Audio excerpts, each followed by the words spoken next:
कुमार, मैं बिहार राज्य के मुख्यमंत्री के रूप में कांग्रेस তুমি তো একা পারবে না। एक ओर विपक्ष लोकसभा चुनाव में बीजेपी को रोकने की बात कर रहा है और दूसरी ओर विपक्षी दलों का गठबंधन ही संभल नहीं रहा। नीतीश कुमार इंडिया गठबंधन से अलग हुए तो बिखराव की आहट और तेज हो गई।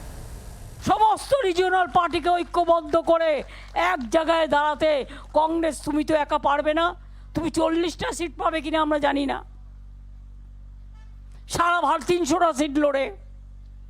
আজ তোমাদের এত অহংকার, এত অলংকার। আমি নাই বা কিছু চাইলাম, তাও আমি বলেছিলাম 2টো সিট তোমাদের দেবো, তোমাদের জিতিয়েও দেবো।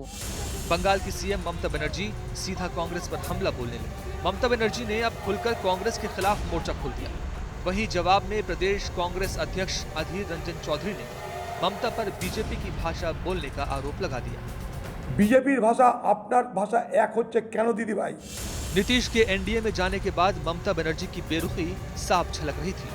अधीर रंजन के बयानों से बंगाल में तनातनी लगातार बढ़ रही थी, लेकिन पश्चिम बंगाल के 6 जिलों से गुजरी राहुल गांधी की भारत जोड़ो न्याय यात्रा ने ममता के गुस्से की आग को और भड़का दिया। ममता बनर्जी ने इस यात्रा को फोटो खिंचवाने के लिए एक तमाशा तक बता दिया। ममता कांग्रेस पर हमलावर हैं, तो कांग्रेस नेतृत्व बीजेपी आरएसएस से लड़ाई का हवाला देकर ममता को साथ रखने की कोशिश में लगा है। मैं यही कहूंगा कि वो बार बार कह रही हैं कि वो इंडिया गठबंधन का एक हिस्सा है। हम भी इंडिया गठबंधन में हैं। हमारा कर्तव्य बनता है, हमारा धर्म बनता है कि हम इंडिया गठबंधन को और मजबूत करें और एक ही निशाना होना चाहिए। हम लोग बीजेपी के खिलाफ लड़ाई लड़ रहे हैं, आरएसएस की विचारधारा को हराने में लगे हुए हैं। पश्चिम बंगाल में स्थिति खराब है, लेकिन टेंशन की बात यह है कि किसी भी सूबे में इंडिया गठबंधन की सीट शेयरिंग फाइनल नहीं हो सकी है। यही वजह है कि तमाम पार्टियां अब सोच समझकर आगे बढ़ने का बयान दे रही हैं। नीतीश जी अलग गए हैं, आप भी अलग जा रहा है, ममता बनर्जी अलग जा चुकी है। चौथा पार्टनर जो बचा हुआ था वो एसपी था। एसपी ने कांग्रेस को 11 सीट ऑफर की है, लेकिन कांग्रेस उससे संतुष्ट नहीं ऐसा दिखाई दे रही है। जाहिर है इंडिया गठबंधन में शामिल दल अपना अपना नफा नुकसान देखकर बयानबाजी कर रहे हैं। लोकसभा चुनाव में हर समीकरण के हिसाब से ही आगे बढ़ने पर फैसला कर रहे हैं। यूपी में समाजवादी पार्टी अपनी ओर से कांग्रेस को 11 सीटें देने का ऐलान कर चुकी है और लोकसभा के लिए 16 प्रत्याशियों के नाम का भी ऐलान किया जा चुका है। जिस सीटों पर कांग्रेस ने प्रत्याशियों के नाम का ऐलान किया है उसमें फर्रुखाबाद और लखीमपुर खीरी 2 ऐसी सीटें हैं जिस पर कांग्रेस से गठबंधन में पेंच फंस सकता है। उधर भले ही मायावती अकेले लोकसभा चुनाव लड़ने का ऐलान कर चुकी हैं, लेकिन चर्चा है कि अंदर खाने कांग्रेस अब भी बीएसपी से बातचीत कर रही है।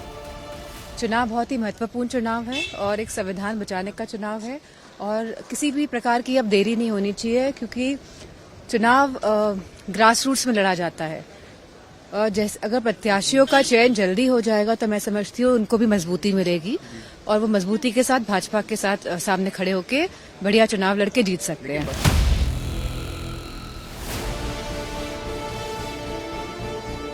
करीब 7 महीने पहले ही बीजेपी को हराने के लिए 37 दल एक मंच पर आए थे। नीतीश कुमार बीजेपी के खिलाफ इन मोर्चाबंदी के अगुवा बने। अब नीतीश कुमार के पाला बदलने के बाद बिहार में भी समीकरण पूरी तरह से बदल चुके हैं। इंडिया गठबंधन में सीट बंटवारे की चर्चा के लिए बिहार कांग्रेस के अध्यक्ष अखिलेश प्रसाद सिंह ने लालू यादव से मुलाकात की। इस मुलाकात में दोनों नेताओं के बीच राज्यसभा चुनाव को लेकर भी बातचीत हुई। एक और कांग्रेस इंडिया गठबंधन को बचाने की कवायद में जुटी है, बातचीत कर विपक्षी दलों को एकजुट करने की कोशिश में लगी है। वहीं दूसरी ओर राहुल गांधी की भारत जोड़ो न्याय यात्रा के सहारे बीजेपी के खिलाफ माहौल बनाने में जुटी है। कांग्रेस देश भर के कार्यकर्ताओं में जोश भरने में लगी है। इस कड़ी में कांग्रेस अध्यक्ष मल्लिकार्जुन खड़गे ने दिल्ली के रामलीला मैदान में न्याय संकल्प सम्मेलन के तहत पार्टी कार्यकर्ताओं को संबोधित किया और राहुल गांधी की यात्रा का जिक्र कर बीजेपी सरकार पर हमला बोल दिया। ये लड़ाई है देश के डेमोक्रेसी को बचाने का, देश के लोकतंत्र को बचाने का। इस लड़ाई में अगर आप फेल हो गए तो परमानेंटली समझो आप मोदी के गुलाम हो जाएंगे। इंडिया गठबंधन में सीटों का बंटवारा फंसा हुआ है, दलों के बीच दूरियां खुलकर सामने आ रही हैं और बीजेपी लगातार इंडिया गठबंधन पर हमला बोल रही है। इंडी गठबंधन में न्याय नहीं हो पा रहा, मोहब्बत की दुकान में नफरत का सामान बिक रहा है। तभी तो पहले नीतीश कुमार जी चले गए, अब ममता बनर्जी जी जाने का नाम ले रही हैं और ये भी कह रही हैं कि कांग्रेस को 40 सीटें भी नहीं मिलेंगी और बंगाल में तो कांग्रेस का खाता भी नहीं खुल पाएगा। लोकसभा चुनाव से पहले कांग्रेस के सामने चुनौती बड़ी है कि कैसे तमाम दलों को इंडिया गठबंधन में साथ रखा जाए, क्योंकि टिकट बंटवारे को लेकर तमाम दलों के निशाने पर कांग्रेस ही है, जिसे लेकर पार्टी की मुश्किलें और बढ़ गई हैं। आज तक ब्यूरो।